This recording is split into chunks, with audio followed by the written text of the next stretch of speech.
تو ہر وہ کام جو مطلوب اور مقصود ہو اس کو اہتمام سے کرنے کی ضرورت ہے. اگر اہتمام سے نہیں کریں گے توجہ نہیں ہوگی، توجہ نہیں ہوگی. یہ جو ہزاروں من سونا ائمہ کے مزارات پر لگا ہوا ہے، یہ جو چاندی اور جواہرات اور سونا اور مختلف قیمتی چیزیں ائمہ کی قبروں پر اور ائمہ کی جالیوں پر اور گنبدوں پر اور میناروں پر لگے ہوئے ہیں، کہہ رہے صاحب اس کو توڑ دو، اس کو نکال دو، یتیموں کو دے دو، بیواؤں کو دے دو، یتیم بچیوں کی شادیاں کر دو. جی سمجھ میں نہیں آتا کہ خانہ کعبہ کا کروڑوں ڈالر کا غلاف نظر نہیں آتا. جو جواز اس کا ہے وہی جواز اس کا ہے. اس لیے کہ جو مراکز دینیہ ہوا کرتے ہیں انہیں شان سے ہونا چاہیے، انہیں اہتمام کے ساتھ ہونا چاہیے. اور پھر یہاں سے کم کر کے کیوں دے دیں؟ ذرا ارادہ تو کرو، اللہ وہاں بھی برکت عطا کرے گا. عزاداری میں کمی نہیں ہوگی، مجلس میں کمی نہیں ہوگی، تبرک میں کمی نہیں ہوگی. اور الحمدللہ یہ بات وہ آپ سے کر رہا ہے جو یہ مشق کر چکا ہے. بھائی مجھے تو الٹا بولنا چاہیے، میرے ادارے چل جائیں.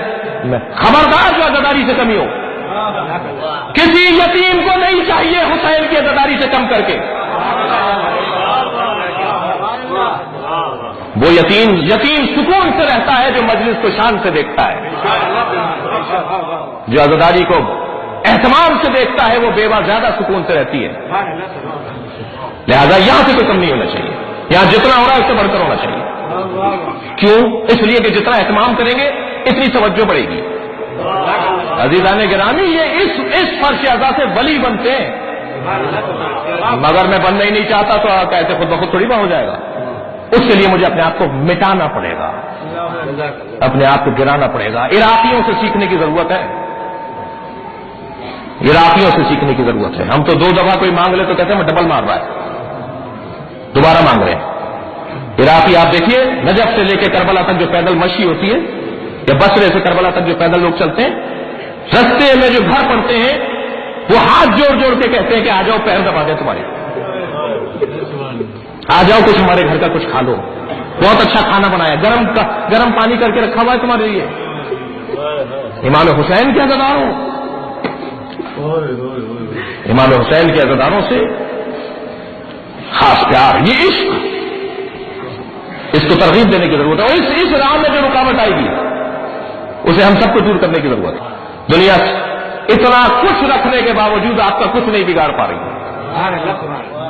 وہ کیا ہے؟ وہ یہ عزاداری کی روح ہے، یہ گریے کی آوازیں ہیں، یہ ماتم کی صدائیں ہیں، یہ نوحہ خوانی ہے، یہ سوز خوانی ہے، یہ عزاداری کی رسمیں ہیں. حضرت آیت اللہ خمینی فرماتے ہیں اپنی عزاداری کو سنتی انداز سے منعقد کرو. جب انقلاب اسلامی ایران کامیاب ہو گیا تو طرح طرح کی باتیں ہونے لگی کہ فلاں کی وجہ سے کامیاب ہوا، فلاں کی وجہ سے.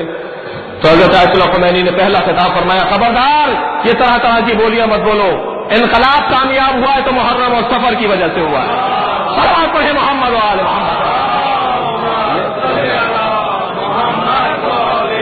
برحمتك يا أرحم الراحمين وصلى الله على محمد وآله